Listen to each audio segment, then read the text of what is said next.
Price lord, hallelujah. ದೇವರ ನಾಮಕ್ಕೆ ಸ್ತೋತ್ರವಾಗಲಿ. ಪ್ರಾರ್ಥನೆ ಮಾಡಿಕೊಳ್ಳೋಣ. ಸರ್ವ ಸೃಷ್ಟಿಕರ್ತನಾದಂಥ ತಂದೆ, ಮಗ, ಪರಿಶುದ್ಧನಾದಂಥ ತ್ರಿಯೇಕ ದೇವರೇ, ನಿಮ್ಮ ಪರಿಶುದ್ಧ ನಾಮಕ್ಕೆ ಸ್ತೋತ್ರವಾಗಲಿ. ಸ್ವಾಮಿ, ಈ ದಿವಸವು ಈ ಸಮಯವು ನಿಮ್ಮಿಂದ ನೇಮಕವಾದಂಥ ಸಮಯವಾಗಿದೆ. ಅದಕ್ಕಾಗಿ ನಿಮಗೆ ಸ್ತೋತ್ರವನ್ನು ಸಲ್ಲಿಸುವವನಾಗಿದ್ದೇನೆ. ಈ ದಿವಸದ ಸಂದೇಶದ ಭಾಗವನ್ನು ಕೂಡ ಹೇರಳವಾಗಿ ಆಶೀರ್ವದಿಸಿರಿ. ಇದನ್ನು ಕೇಳುತ್ತಿರುವಂಥ ನನ್ನ ಸಹೋದರ ಸಹೋದರಿಯರು ಕೂಡ, ಅದರಲ್ಲಿ ವಿಶೇಷವಾಗಿ ಸಹೋದರಿಯರು ಚೆನ್ನಾಗಿ ಕೇಳಿ ಅರ್ಥ ಮಾಡಿಕೊಂಡು ನಿಮ್ಮಿಂದ ಆಶೀರ್ವಾದವನ್ನು ಹೊಂದಿ ಜೀವಿಸುವಂತೆ ಅವರನ್ನು ಕೂಡ ಹೇರಳವಾಗಿ ಆಶೀರ್ವದಿಸಿರಿ. ಹಾಗೆ ಮಾಡುವುದಕ್ಕಾಗಿಯೂ ನಿಮಗೆ ಸ್ತೋತ್ರ. ಯೇಸುವಿನ ನಾಮದಲ್ಲಿ ಪ್ರಾರ್ಥಿಸಿದ್ದೇನೆ, ನಮ್ಮ ತಂದೆ, ಆಮೇನ್. ಇದನ್ನು ಕೇಳುತ್ತಿರುವಂಥ ನನ್ನ ಸಹೋದರಿಯರೇ, ನಿಮಗೂ ಕೂಡ ನನ್ನ ನಮಸ್ಕಾರಗಳು. ಇವತ್ತಿನ ಸಂದೇಶದ ಭಾಗವು ಕೂಡ ಯಾವುದೆಂದರೆ, ಸ್ತ್ರೀಯರ ಬಗ್ಗೆ ವ್ಯಭಿಚಾರ ಕೂಡದು ಎಂಬ ವಿಷಯವಾಗಿ. ಸ್ತ್ರೀಯರಿಗೆ ವ್ಯಭಿಚಾರದ ಬಗ್ಗೆ ವ್ಯಭಿಚಾರ ಕೂಡದು. ದೇವರನಾಮಕ್ಕೆ ಸ್ತೋತ್ರವಾಗಲಿ. ವಚನದ ಬಗ್ಗೆ ಕಡೆಗೆ ಹೋಗೋಣ. ವಿಮೋಚನ ಕಾಂಡ 20ನೇ ಅಧ್ಯಾಯ 14ನೇ ವಚನ. ವಿಮೋಚನ ಕಾಂಡ 20ನೇ ಅಧ್ಯಾಯ 14ನೇ ವಚನ. ವ್ಯಭಿಚಾರ ಮಾಡಬಾರದು ಎಂಬುದಾಗಿ. ದೇವರ ನಾಮಕ್ಕೆ ಸ್ತೋತ್ರವಾಗಲಿ. ವ್ಯಭಿಚಾರ ಅಂದರೆ ಅನೇಕ ರೀತಿಯಲ್ಲಿ ಇದರಲ್ಲಿ ಮೋಸ ಎಂಬುದರ ಅರ್ಥ. ಎಲ್ಲ ಥರದಲ್ಲಿ ಮೋಸ ವ್ಯಭಿಚಾರವಾಗಿದೆ. ಅದರಲ್ಲಿ ವಿಶೇಷವಾಗಿದೆ ಅಂದರೆ ಅನೈತಿಕ ಸಂಪರ್ಕ. ಯಾರೊಂದಿಗೆ ಅನೈತಿಕ ಸಂಪರ್ಕ ಅಂದರೆ ಮದುವೆಯಾದ ಗಂಡ ಹೆಂಡತಿಯವರು ಮಾತ್ರವಲ್ಲದೆ ಇತರರೊಂದಿಗೆ, ಸ್ತ್ರೀಯರು ಇತರ ಪುರುಷರೊಂದಿಗೆ ಅನೈತಿಕ ಸಂಪರ್ಕವನ್ನು, ದೇಹ ಸಂಪರ್ಕವನ್ನು ಇಟ್ಟುಕೊಳ್ಳುವುದೇ ವ್ಯಭಿಚಾರ. ಇದು ದೇವರಿಗೆ ಬಹಳವಾದ ಒಂದು ಬೇಸರ. ಅಂಥವರಿಗೆ ಬಹಳ ಶಿಕ್ಷೆಯೂ ಕೂಡ ಬರುತ್ತದೆ ಎಂಬುದಾಗಿ ಆ ವಿಷಯವನ್ನು ಇವತ್ತು ನಾವು ತಿಳಿದುಕೊಳ್ಳುವಂಥದ್ದು. ಅದರಲ್ಲಿ ಆದಿಕಾಲದ ಇಸ್ರೇಲರಿಗೆ ಕೂಡ ಮೋಶೆಯ ಮುಖಾಂತರ ದೇವರು ಕೊಟ್ಟಂಥ 10 ದಶಾಜ್ಞೆಗಳಲ್ಲಿ ಈ ಆಜ್ಞೆಯು ಕೂಡ ಒಂದಾಗಿದೆ. ವ್ಯಭಿಚಾರ ಮಾಡಬಾರದು ಅಂದರೆ ಗಂಡ ಹೆಂಡತಿ ಮಾತ್ರ ಅಲ್ಲದೆ ಅನೈತಿಕ ಪುರುಷ ಮತ್ತು ಸ್ತ್ರೀಯರು. ಇದರ ಪುರುಷರ ಬಗ್ಗೆ ನಾವು ಹಿಂದಿನ ಸಂದೇಶದಲ್ಲಿ ನಾವು ತಿಳಿದುಕೊಂಡಿದ್ದೇವೆ. ಇದೀಗ ಸ್ತ್ರೀಯರಿಗೂ ಕೂಡ ಅನೈತಿಕ ಸಂಪರ್ಕ ಇಟ್ಟುಕೊಳ್ಳಬಾರದು ಎಂಬುದಾಗಿ. ದೇವರ ನಾಮಕ್ಕೆ ಸ್ತೋತ್ರವಾಗಲಿ. ಹಲ್ಲೆಲೂಯ. ಹಾಗೆ ಮುಂದಿನ ವಚನಕ್ಕೆ ನಾವು ಹೋಗೋಣ. ಕೀರ್ತನೆ 109, 14 ಮತ್ತು 15. ಕೀರ್ತನೆ 109, 14, 15. ಯೆಹೋವನು ಅವನ ಹಿರಿಯರ ಪಾಪವನ್ನು ಮರೆಯದಿರಲಿ, ಅವನ ತಾಯಿಯ ಪಾಪವು ಅಳಿದು ಹೋಗದಿರಲಿ. ಯೆಹೋವನು ಅಂದರೆ ದೇವರು ಹಿರಿಯರು ಏನೇನು ಮಾಡಿದ್ರೋ ಆ ಪಾಪವನ್ನು ಯಾವಾಗಲೂ ಮರಿಬಾರದು. ಅದು ಮರೆಯುವುದೇ ಬೇಡ. ಅಂದರೆ ಆ ಪಾಪವು ಮಕ್ಕಳ ಮೇಲೆ ಕೂಡ ಬರುತ್ತದೆ ಎಂಬುದಾಗಿ ಇದರ ಅರ್ಥವಾಗಿದೆ. ಹಾಗೆ ಅದನ್ನು ಮುಂದೆ ನೋಡಿಕೊಳ್ಳೋಣ. ಇವತ್ತು ತಾಯಂದಿರು, ಒಂದು ವೇಳೆ ತಾಯಂದಿರು ಇವತ್ತು ಅನೈತಿಕ ಸಂಪರ್ಕ ಇಟ್ಟುಕೊಳ್ಳುವುದಾದರೆ ಗಂಡನನ್ನು ಬಿಟ್ಟು ಆ ಒಂದು ಪಾಪವು ಕೂಡ ಏನಾಗ್ತದೆ, ದೇವರು ಮರೆಯದಿರಲಿ ಎಂಬುದಾಗಿ ದಾವೀದರಸರು ಕೂಡ ಹೇಳಿದ್ದಾರೆ. ಹಾಗೆ ಇದನ್ನು ಕೂಡ ನಾವು ಇವತ್ತು ಅನೇಕ ಕಡೆ ನೋಡುವಾಗ ಇವತ್ತು ಅನೈತಿಕ ಸಂಪರ್ಕವನ್ನು ಯಾರು ಇಟ್ಟುಕೊಂಡಿದ್ದಾರೋ, ಗಂಡನನ್ನು ಮಾತ್ರ ಬಿಟ್ಟು ಬೇರೆ ಯಾವುದೇ ರೀತಿಯಲ್ಲಿ ಆಸ್ತಿ ಪಾಸ್ತಿ, ಬೆಳ್ಳಿ ಬಂಗಾರ, ದುಡ್ಡಿಗಾಗಿ ಅನೈತಿಕ ಸಂಪರ್ಕವನ್ನು ಇಟ್ಟುಕೊಂಡು ಇನ್ನೊಂದು ಹೆಂಡತಿ ಮಕ್ಕಳನ್ನು ಹೊಟ್ಟೆ ಉರಿಸೋದು, ಬೇಸರಪಡಿಸೋದು, ಇದೇ ರೀತಿಯಾದಾಗ ಗಂಡಲ್ಲಿ ಏನಾಗ್ತದೆ, ಆ ರೀತಿಯಲ್ಲಿ ನಾವು ಮಾಡುವಾಗ ಇನ್ನೊಬ್ಬರ ಮನೆ ಹಾಳಾಗ್ತದೆ. ಅಲ್ಲಿ ಅವರ ಆಸ್ತಿಯನ್ನು ಪೂರ್ತಿ ತಿಳ್ಕೊಳ್ತಾರೆ. ಆಗ ಇಲ್ಲಿ ಇವರ ಪರಿಸ್ಥಿತಿ ಏನು ಆಗ್ತದೆ, ಬಹಳ ಕುಟುಂಬ ಸಂಸಾರವನ್ನು ಹಾಳು ಮಾಡೋರಾಗಿದ್ದಾರೆ ಈ ಅನೈತಿಕ ಸಂಪರ್ಕದಲ್ಲಿ ಇಟ್ಟುಕೊಂಡಂಥ ಸ್ತ್ರೀಯರು. ಇಂಥವರನ್ನು ಕೂಡ ಅನೇಕರನ್ನು ನಾನು ನೋಡಿದ್ದೇನೆ, ನೋಡುತ್ತಲೇ ಇದ್ದೇನೆ. ಇವತ್ತು ಕೂಡ ನನ್ನ ಕಣ್ಣು ಮುಂದೆ ಅದೇ ವಿಷಯಗಳಿವೆ. ಕೊನೆಗೆ ಬರುಬರುತ್ತಾ ಸ್ವಲ್ಪ ದಿವಸ ಅವರಿಗೆ ಶರೀರದ ಶಕ್ತಿ ಇರುವಾಗ ಬಹಳ ಬೆರೆಯುತ್ತಾರೆ, ಬಹಳ ಅಲಂಕಾರ ಮಾಡಬಹುದು. ಇನ್ನೊಬ್ಬರ ಮನೆಯನ್ನು ದೋಚಿ ಹಾಳು ಮಾಡಿ, ಅಲ್ಲಿ ಅವರ ಗಂಡ ಅವರ ಹೆಂಡತಿ ಮಕ್ಕಳನ್ನು ಹಾಳು ಮಾಡಿ ಅವರಿಗೆ ಹಿಂಸೆ ಕೊಡುವ ಹಾಗೆ ಮಾಡಿ ದೊಡ್ಡ ದೊಡ್ಡ ಮನೆಗಳನ್ನು ಕಟ್ಟಿಕೊಳ್ಳಬಹುದು, ಬೇಕಾದ ಅಲಂಕಾರ ಮಾಡಿಕೊಳ್ಬಹುದು, ಬೇಕಾದ ಬಟ್ಟೆ ಬರಿ ಮಾಡಿಕೊಳ್ಬಹುದು, ಬೇಕಾದ ಬೆಳ್ಳಿ ಬಂಗಾರವನ್ನು ಮಾಡಿಕೊಳ್ಬಹುದು. ಭಾಳ ಜನರ ಮುಂದೆ ನಾನು ಇಂಥವಳು ಅಂತೇಳಿ ನಾನು ಬಹಳ ಜೋರಾಗಿದ್ದೇನೆ ಅಂತ ಮೆರಿಬಹುದು. ಆದರೆ ಬರುತ್ತಾ ಬರುತ್ತಾ ಬರುತ್ತಾ ಬರುತ್ತಾ ಕಡೆಗೆ ಅಲ್ಲಿಗೆ ಒಂದು ಹುಳ ಬಂದು ಸೇರಿಕೊಳ್ಳಬಹುದು. ಕಡೆಗೆ ಅದನ್ನು ಬಂದು ಬಂದು ಬಂದು ಬಂದು ಬಹಳ ದೊಡ್ಡ ಶಿಕ್ಷೆಗೆ ಅದು ತಳ್ಳಲ್ಪಡ್ತದೆ. ಯಾವ ವಿಚಾರ, ಅನೈತಿಕ ಸಂಪರ್ಕ, ಸೊಳ್ಳೆತನ. ಆವಾಗ ಹಾಸಿಗೆಯಲ್ಲಿ ಬಿದ್ದುಕೊಂಡು ನರಳಾಡಬೇಕಾಗ್ತದೆ. ಅಯ್ಯೋ ಅಯ್ಯೋ ಅಯ್ಯೋ ಅಯ್ಯೋ ಎಂಬುದಾಗಿ. ಯಾವ ವೈದ್ಯರ ಔಷಧಿ ಇರೋದಿಲ್ಲ, ಯಾರು ಉತ್ತರ ಕೊಡೋಕ್ಕೂ ಆಗುವುದಿಲ್ಲ. ಆಗ ಅನೇಕರು ಒಂದು ಸಮಯದಲ್ಲಿ ಹೀಗೆ ಮೆರೆದಲು, ಇಂಥವರನ್ನು ಹಾಳು ಮಾಡಿದ್ಲು, ಇಂಥವ್ರನ್ನ ಹಾಳು ಮಾಡಿದ್ಲು, ಇಂಥ ಕುಟುಂಬವನ್ನು ಹಾಳು ಮಾಡಿದ್ಲು, ಈಗ ಇವಳಿಗೆ ಈ ಗತಿ ಬಂದು ಹೋಯ್ತಲ್ಲ ಅಂತ ಅನೇಕರ ಬಾಯಲ್ಲಿ ಕೇಳಬಹುದು. ಬಾಯಲ್ಲಿ ಮಾತನಾಡುವುದನ್ನು ಕಿವಿಯಲ್ಲಿ ಕೇಳಬಹುದು. ಅನೇಕರೊಂದು ಹಂಗಿಗೆ ಒಳಪಡಬಹುದು. ಬಹಳ ಶಿಕ್ಷೆಯನ್ನು ಅನುಭವಿಸಬೇಕಾಗ್ತದೆ. ಅದಕ್ಕೆ ಈ ವಚನ ನಮಗೆ ಹೇಳ್ತದೆ, ಯೆಹೋವನು ಅವರ ಹಿರಿಯರ ಪಾಪವನ್ನು ಮರೆಯದಿರಲಿ, ಅವನ ತಾಯಿಯ ಪಾಪವು ಅಳಿದು ಹೋಗದಿರಲಿ. ಇದು ಮಾತ್ರವಲ್ಲ, ಅದೇ ಸ್ತ್ರೀ ಇವತ್ತು ಯಾರು ಅನೈತಿಕ ಸಂಪರ್ಕ, ಅನೈತಿಕ ವ್ಯಭಿಚಾರವನ್ನು ಮಾಡ್ತಾಳೋ ಅಲ್ಲಿ ಕೂಡ ಅವಳ ಮಕ್ಕಳು ಕೂಡ ಇದೇ ದಾರಿಯನ್ನು ಹಿಡಿತಾರೆ. ಶಾಂತಿ ಇಲ್ಲ, ಸಮಾಧಾನ ಇಲ್ಲ, ಮಾನ ಇಲ್ಲ, ಮರ್ಯಾದೆ ಇಲ್ಲ. ಇವತ್ತೀಗ ನನಗೆ ಕಂಡಾಗಿ ಒಂದು ಸಾಕ್ಷಿಯನ್ನು ಕೊಡ್ತೇನೆ. ತಾಯಿ ಅದೇ ಬುದ್ಧಿಯಲ್ಲಿದ್ದವಳು, ಮಗಳು ಅದೇ ದಾರಿ ಹಿಡಿದಳು, ಗಂಡನ ಮೇಲೆ ಕೇಸ್ ಹಾಕಿದ್ಲು, ಗಂಡನ ಮಾತನ್ನೇ ಕೇಳ್ತಾ ಇಲ್ಲ, ಗಂಡನಿಗೆ ವಿರುದ್ಧವಾಗಿ ನಡ್ಕೊಂಡ್ಳು. ಕಡೆಗೆ ಅವಳಿಗೆ ಇರೋದು ಒಂದೇ ಒಂದು ಮಗಳು. ಆ ಮಗಳು ಕೂಡ ಅದೇ ದಾರಿಯನ್ನು ಹಿಡಿದಿದ್ದಾಳೆ. ಇವತ್ತು ಎಷ್ಟೋ ಜನರಾಗೋಯ್ತು ಇವತ್ತಿಗೆ. ಆದರೆ ನನ್ನ ಮೂಲಕ ದೇವರವಳನ್ನು ಬಹಳ ಎಚ್ಚರಿಸಿದರು, ಮಾತಿಗೆ ಕಿವಿ ಕೊಡಲಿಲ್ಲ. ಇವತ್ತು ತಾಯಿಯಿಂದ ಮಗಳಿಗೆ ಬಂತು, ಅವಳದ್ದು ಇನ್ನೊಂದು ಮಗಳಿಗೆ, ಅವಳ ಒಂದೇ ಮಗಳು ಕೂಡ ಇವತ್ತು ಅದೇ ಬುದ್ಧಿಯನ್ನು ಹಿಡಿದಿದ್ದಾಳೆ. ಅದಕ್ಕೆ ಅವನ ತಾಯಿಯ ಪಾಪವು ಅಳಿದು ಹೋಗದಿರಲಿ. ಆದ್ದರಿಂದ ನನ್ನ ಸ್ತ್ರೀಯರಿದು ಎಲ್ರಿಗೂ ಹೇಳ್ತಾ ಇಲ್ಲ, ಇಂಥ ಒಂದು ಬುದ್ಧಿ ಯಾರಲ್ಲಿದೆಯೋ ಅವರನ್ನು ದೇವರು ನನ್ನ ಮುಖಾಂತರ ಇವತ್ತು ಎಚ್ಚರಿಸ್ತಾ ಇದ್ದಾರೆ. ದೇವರ ನಾಮಕ್ಕೆ ಸ್ತೋತ್ರವಾಗಲಿ. ಮುಂದೆ ಸರ್ವನಾಶ, ಬಹಳ ಶಿಕ್ಷೆಗೆ ಒಳಗಾಗಬೇಕಾಗ್ತದೆ.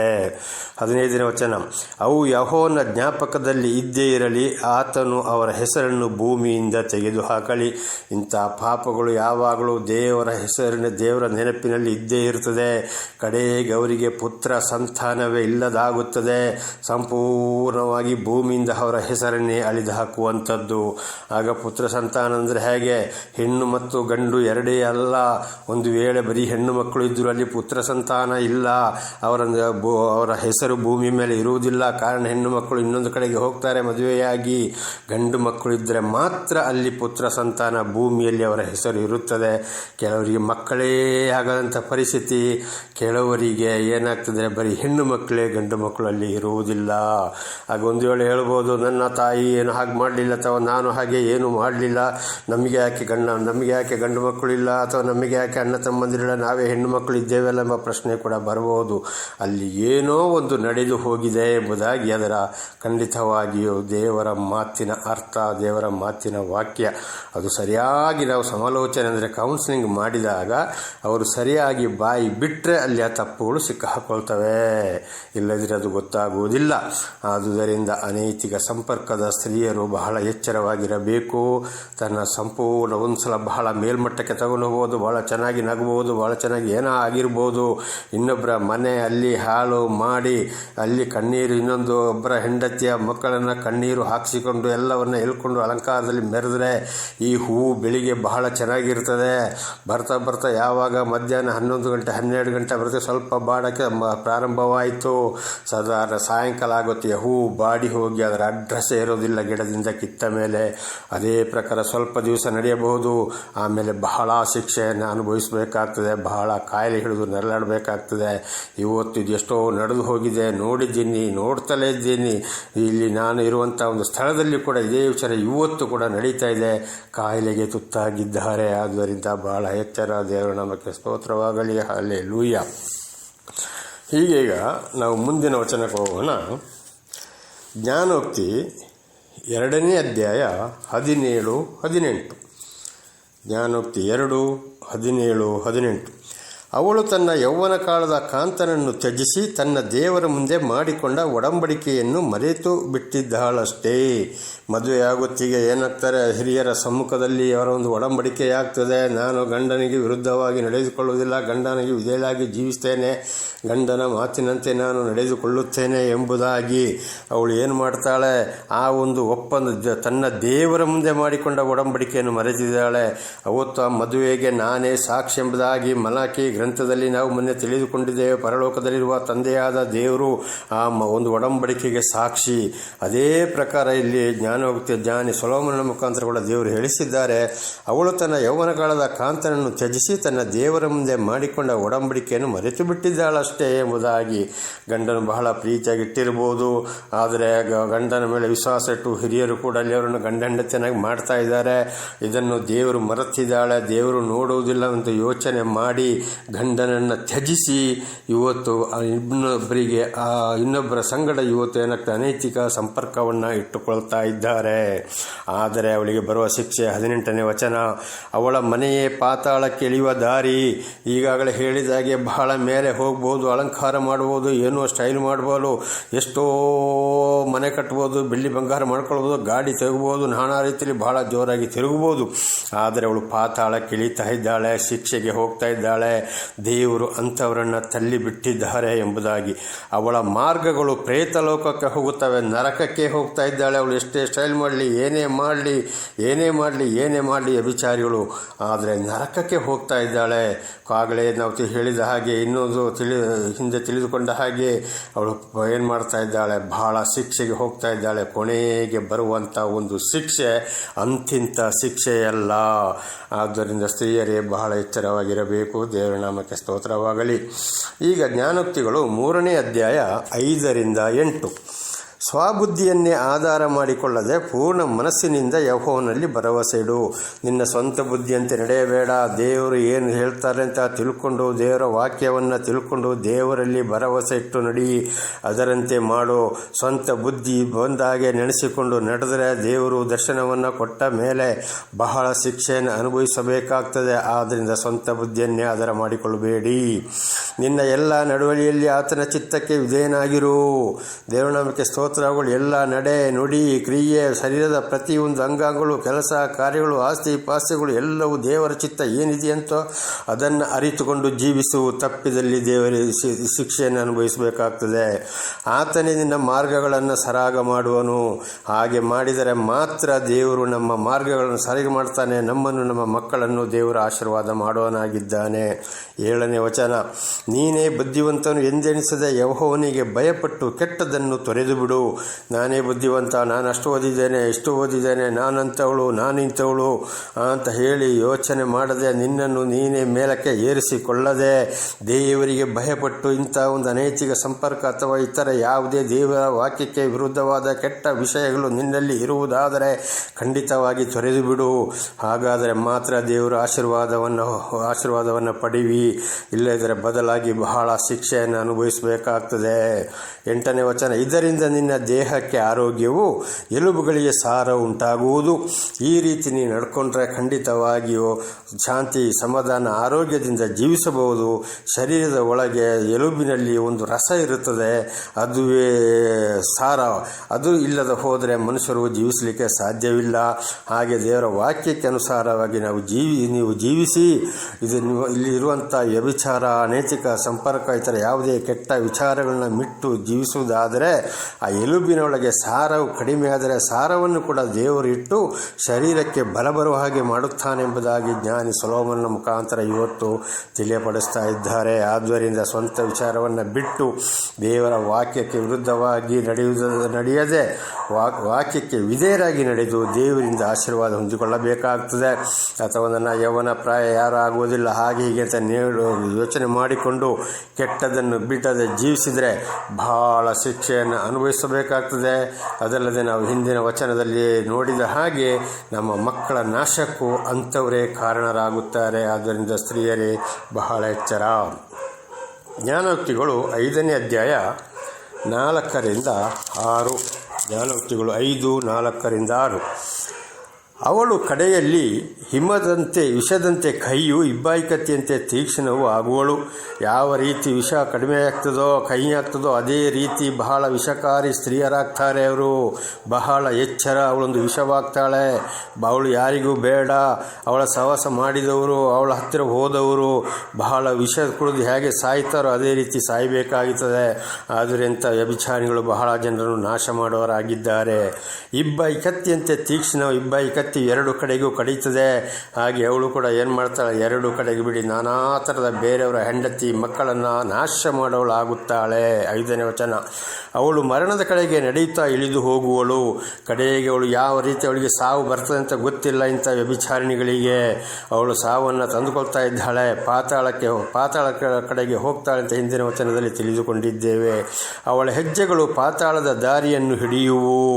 ಅವಳು ಆಗಲೇ ನರಕಕ್ಕೆ ಹೋಗ್ತಾ ಇದ್ದಾಳೆ. ನರಕ ತೀರ್ಪಾಗಿದೆ. ದೇವರು ಅವಳನ್ನು ಕೈ ಬಿಟ್ಟಿದ್ದಾರೆ. ಬಹಳ ಶಿಕ್ಷೆಯನ್ನು ಅನುಭವಿಸ್ತದೆ ಎಂಬುದಾಗಿ ಅವಳಿಗೆ ದಾರಿಯೇ ಗೊತ್ತಿಲ್ಲ. ಆಮೇಲೆ ಬರುವಂಥದ್ದು ಅವಳ ಹೆಜ್ಜೆಗಳು ಪಾತಾಳದ ದಾರಿಯನ್ನು ಹಿಡಿಯುತ್ತಾ ಇದ್ದಾವೆ. ಅವಳ ನಡತೆಯು ಚಂಚಲವಾಗಿರುವುದರಿಂದ ಅವಳು ಜೀವದ ಮಾರ್ಗವನ್ನು ಯೋಚಿಸಲಾರಳು. ಅದು ಅವಳಿಗೆ ಗೊತ್ತೇ ಇಲ್ಲ. ಅವಳ ಮನಸ್ಸು ಚಂಚಲ. ಯಾರನ್ನು ನಾನು ವಶಪಡಿಸಿಕೊಳ್ಳಿ, ಯಾರನ್ನು ಏನು ಮಾಡಿಕೊಳ್ಳಿ, ಯಾರನ್ನು ಹೇಗೆ ಮಾಡಿಕೊಳ್ಳಿ, ಅವರಿಗೆ ದುಡ್ಡನ್ನು ಹೇಗೆ ತಗೊಳ್ಳೋದು, ಅವರ ಬಂಗಾರವನ್ನು ಹೇಗೆ ತಡ್ಕೊಳ್ಳೋದು, ಇವತ್ತು ನಾನು ಯಾವ ರೀತಿ ಜೀವನವನ್ನು ನಡೆಸೋದು, ಐಶ್ವರ್ಯಂತಳಾಗೋದು ಎಂಬುದಾಗಿ ಅದೇ ಒಂದು ಚಂಚಲ. ಅವಳ ಮನಸ್ಸು ಚಂಚಲವಾಗಿರುವುದರಿಂದ ನಾನು ಎಲ್ಲಿಗೆ ಹೋಗ್ತಾ ಇದ್ದೇನೆ, ಯಾವ ನಾಶ ಬರ್ತದೆ, ಯಾವ ರೀತಿ ನನಗೆ ಶಿಕ್ಷೆ ಬರ್ತದೆ, ನನ್ನ ಮಕ್ಕಳು ಯಾವ ರೀತಿ ಹಾಳಾಗ್ತಾರೆ ಅಂತ ಅವಳಿಗೆ ಗೊತ್ತಿರೋದಿಲ್ಲ. ಅವಳದು ಒಂದೇ ಒಂದು ಗುರಿ, ನಾನು ದುಡಿಯದೆ ಮಾಡದೆ ಕಷ್ಟಪಡದೆ ನಾನು ಈ ರೀತಿಯಲ್ಲಿ ಒಂದು ಹಣ ಸಂಪಾದನೆ ಮಾಡಿ ಬಹಳ ಸುಲಭದಲ್ಲಿ ನಾನು ಒಳ್ಳೆಯವಳಾಗಬೇಕು, ಒಳ್ಳೆ ಮನೆ ಕಟ್ಟಬೇಕು, ಬಹಳ ಜೋರಾಗಿ ಮಾತಾಡಿಕೊಂಡು ಅವಳ ಒಂದು ಈ ಲೋಕದ ಐಶ್ವರ್ಯ ಅಲಂಕಾರದ ಜೀವನವನ್ನೇ ಅವಳು ನೋಡ್ತಾ ಇದ್ದಾಳೆ. ನೋಡೋದು ಒಂದೇ ಅವಳ ಗುರಿ. ಇನ್ನೊಬ್ಬರ ಹೆಂಡತಿ ಮಕ್ಕಳು ಹಾಳಾಗ್ತಾರೆ, ನನ್ನಿಂದಾಗಿ ಆ ಕುಟುಂಬ ನಾಶ ಆಗ್ತದೆ, ಅಲ್ಲಿ ಅವನ ಹೆಂಡತಿ ಮಕ್ಕಳ ಕಣ್ಣೀರು ಬರ್ತದೆ, ಈ ಶಾಪ ನನಗೂ ತಟ್ಟಬಹುದು ಅಥವಾ ನನ್ನ ಮಕ್ಕಳಿಗೂ ಇದು ತಟ್ಟಬಹುದು ಎಂಬುದಾಗಿ ಅವಳಿಗೆ ಗೊತ್ತೇ ಇರೋದಿಲ್ಲ. ದೇವರು ಇತರರ ಮೂಲಕ ತಿಳಿಸಿದರೂ ಕೂಡ ಅವರು ಮಾತನ್ನು ಕೇಳೋರಲ್ಲ.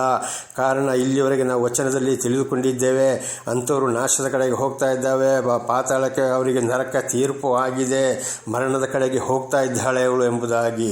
ಇವತ್ತು ಅನೇಕರ ಪರಿಸ್ಥಿತಿ ಇದೇ ಆಗಿದೆ. ಅದು ಮಾತ್ರವಲ್ಲ, ಅಂಥವರಿಗೆ ಒಳ್ಳೆಯ ರೀತಿಯಲ್ಲಿ ನಾವು ಗೊತ್ತಿಲ್ಲದ ಅವರು ಒಬ್ಬರೇ ಇರುವಾಗ ಅವರನ್ನು ಸಂಧಿಸಿ ಅವರಿಗೆ ಮಾತನ್ನು ತಿಳಿಸಿದರೆ ಕಡೆಗೆ ಅವರು ಹ್ಞೂ ಹ್ಞೂ ಅಂತ ಹೇಳ್ತಾರೆ. ಹಿಂದುಗಡೆಯಿಂದ ಇವನು ದೊಡ್ಡ ಬುದ್ಧಿವಂತ, ನಮಗೆ ಬುದ್ಧಿ ಹೇಳಕ್ಕೆ ಬರ್ತಾ ಇದ್ದಾನೆ, ಇಡೀ ಲೋಕದಲ್ಲಿ ಹೀಗೆ ನಡೀತಾ ಇದೆ, ಎಷ್ಟೆಷ್ಟವರು ಏನೇನೋ ಒಳ್ಳೆಯದಾಗಿದ್ದಾರೆ ಎಂಬುದಾಗಿ ಹಿಂದುಗಡೆಯಿಂದ ನಾನಾ ಥರದಿಂದ ದೂಷಣೆ ಮಾಡೋರಾಗಿದ್ದಾರೆ. ಇದು ನನ್ನ ಜೀವಿತದಲ್ಲಿ ಕೂಡ ನೆರವೇರಿ ಹೋಗಿದೆ. ನಾನು ಒಂದು ಸಹೋದರಿಗಿದೆ ಮಾತನ್ನು ತಿಳಿಸಿದಾಗ ಹ್ಞೂ ಹ್ಞೂ ಹ್ಞೂ ಅಂತೇಳಿ ಏನು ಬಾಯಿ ಬಿಡಲಿಲ್ಲ. ಆಮೇಲೆ ಇತರರೊಂದಿಗೆ ನನ್ನನ್ನು ದೂಷಣೆ ಮಾಡಿದ್ದಾಳೆ. ಅದು ಆಮೇಲೆ ಅವಳಿಗೆ ಹೇಳುವುದನ್ನೇ ಬಿಟ್ಟ ಈ ರೀತಿಯಲ್ಲಿ ಕೂಡ ಮಾತಾಡೋರಾಗಿದ್ದಾರೆ. ಆದ್ದರಿಂದ ನನ್ನ ಸಹೋದರಿಯರೇ, ಇದರ ಬಗ್ಗೆ ಯಾರಾದರೂ ಈ ಅಭ್ಯಾಸದಲ್ಲಿ ವ್ಯಭಿಚಾರದಲ್ಲಿ ಅನೈತಿಕ ಸಂಪರ್ಕದಲ್ಲಿ ಇರುವುದಾದರೆ ಬಹಳ ಎಚ್ಚರದಿಂದ ಕಡೆಗೆ ಬಹಳ ಶಿಕ್ಷೆಯನ್ನು ಅನುಭವಿಸಬೇಕಾಗ್ತದೆ. ತನಗೆ ಇದ್ದಿದ್ದೂ ಹೋಗ್ತದೆ, ಬಹಳ ದೊಡ್ಡ ಕಾಯಿಲೆಯಲ್ಲಿ ಬಿದ್ದಿರಬೇಕು. ಅದೂ ಅಲ್ಲದೆ ತನ್ನ ಮಕ್ಕಳಿಗೂ ಕೂಡ ಅಲ್ಲಿ ಏನಾಗ್ತದೆ, ಇದೇ ಶಿಕ್ಷೆ ಬಂದು ಅವರು ಅದೇ ದಾರಿಯನ್ನು ಹಿಡಿದು ಅವರು ಕೂಡ ಈ ಪಾಪದಿಂದ ಜೀವಿಸಬೇಕಾಗ್ತದೆ. ಆದ್ದರಿಂದ ಸ್ತ್ರೀಯರೇ, ಅಂಥವರು ಎಲ್ಲರಿಗಾಗಿ ಅಲ್ಲ. ಆದ್ದರಿಂದ ಬಹಳ ಎಚ್ಚರ. ಪ್ರಾರ್ಥನೆ ಮಾಡಿಕೊಳ್ಳೋಣ. ಸರ್ವ ಸೃಷ್ಟಿಕರ್ತನಾದಂಥ ತಂದೆ, ಮಗ, ಪರಿಶುದ್ಧನಾದಂಥ ತ್ರಿಯೇಕ ದೇವರೇ, ನಿಮ್ಮ ಪರಿಶುದ್ಧ ನಾಮಕ್ಕೆ ಸ್ತೋತ್ರವಾಗಲಿ. ಸ್ವಾಮಿ, ಈ ಒಂದು ಸಂದೇಶವನ್ನು ನನ್ನ ಸಹೋದರಿಗೆ ನೀವು ತಿಳಿಸಿ ಅವರನ್ನು ಎಚ್ಚರಿಸಿದ್ದಕ್ಕಾಗಿ ಸ್ತೋತ್ರ. ಒಂದು ವೇಳೆ ಈ ಇವತ್ತಿನ ವಚನದ ಪ್ರಕಾರ, ಇವತ್ತಿನ ಸಂದೇಶದ ಪ್ರಕಾರ ಯಾರಾದರೂ ಇರುವುದಾದರೆ, ಒಂದು ವೇಳೆ ತಿಳಿದೋ ತಿಳಿಯದ ತಪ್ಪು ಮಾಡಿದ್ದರೆ ಅವರನ್ನು ಕ್ಷಮಿಸಿ, ಅವರನ್ನು ದೇವರೇ ಸಮಾರ್ಯದ ಮಹಿಳೆಯನ್ನು ಯಾವ ರೀತಿ ನೀವು ಕ್ಷಮಿಸಿದ್ದೀರೋ, ಆ ಒಂದು ವ್ಯಭಿಚಾರದ ಮಹಿಳೆಯನ್ನು ಯಾವ ರೀತಿ ನೀವು ಕ್ಷಮಿಸಿದ್ದೀರೋ, ಆ 7 ದೆವ್ವ ಇದ್ದಂಥ ಮಗ್ದಳದ ಮರಿಯಳನ್ನು ಯಾವ ರೀತಿ ನೀವು ಕ್ಷಮಿಸಿದ್ದೀರೋ ಅದೇ ಪ್ರಕಾರ ಕ್ಷಮಿಸಿ ಅಂಥವ್ರನ್ನು ಕೂಡ ಇವತ್ತು ಕೂಡ ನೀವು ಕ್ಷಮಿಸುವ ದೇವರಾಗಿದ್ದೀರಿ. ಅವರನ್ನು ಕ್ಷಮಿಸಿ ಅವರಿಗೆ ಒಳ್ಳೆಯ ಬುದ್ಧಿ, ಜ್ಞಾನ, ತಿಳುವಳಿಕೆಯನ್ನು ಕೊಟ್ಟು ಅವರನ್ನು ಕ್ಷಮಿಸಿ ಅವರು ನಿಮ್ಮನ್ನೇ ಹಿಂಬಾಲಿಸಿ ನಿಮ್ಮಿಂದ ಆಶೀರ್ವಾದವನ್ನು ಹೊಂದಿ ಜೀವಿಸುವಂತಾಗಲಿ. ಅದು ಮಾತ್ರವಲ್ಲ, ಅವರಿಗೆ ಕೊಟ್ಟ ಮಕ್ಕಳ ಮೇಲೆ ಕೂಡ ಇಂಥ ಪಾಪಗಳು ಹೋಗಬಾರದು. ಅವರನ್ನು ಕೂಡ ಕ್ಷಮಿಸಿ ನಿಮ್ಮ ಸಾಕ್ಷಿಗಳಾಗಿ ಜೀವಿಸಿ ಅವರು ಇತರರನ್ನು ಎಚ್ಚರಿಸುವಂತೆಯೂ ಆಶೀರ್ವದಿಸಿರಿ. ನೀವು ಕ್ಷಮಿಸುವ ದೇವರಾಗಿದ್ದೀರಿ. ನಿಮಗೆ ಸ್ತೋತ್ರವಾಗಲಿ. ಹಾಗೆ ಈ ಎಲ್ಲ ಪ್ರಾರ್ಥನೆಯನ್ನು ಯೇಸುವಿನ ನಾಮದಲ್ಲಿ ನಿಮಗೆ ಸಮರ್ಪಿಸಿದ್ದೇನೆ. ಪರಲೋಕದಲ್ಲಿರುವ ನಮ್ಮ ತಂದೆಯಾದ ದೇವರೇ, ಆಮೇನ್. ಇದನ್ನು ಕೇಳು ಕೇಳುತ್ತಿರುವ ನನ್ನ ಸಹೋದರಿಯರೇ, ನಿಮಗೂ ನನ್ನ ಧನ್ಯವಾದಗಳು. ದೇವರು ನಿಮ್ಮನ್ನು ಹೇರಳವಾಗಿ, ನಿಮ್ಮನ್ನು, ನಿಮ್ಮ ಮಕ್ಕಳನ್ನು ಆಶೀರ್ವದಿಸಲಿ. ಧನ್ಯವಾದಗಳು.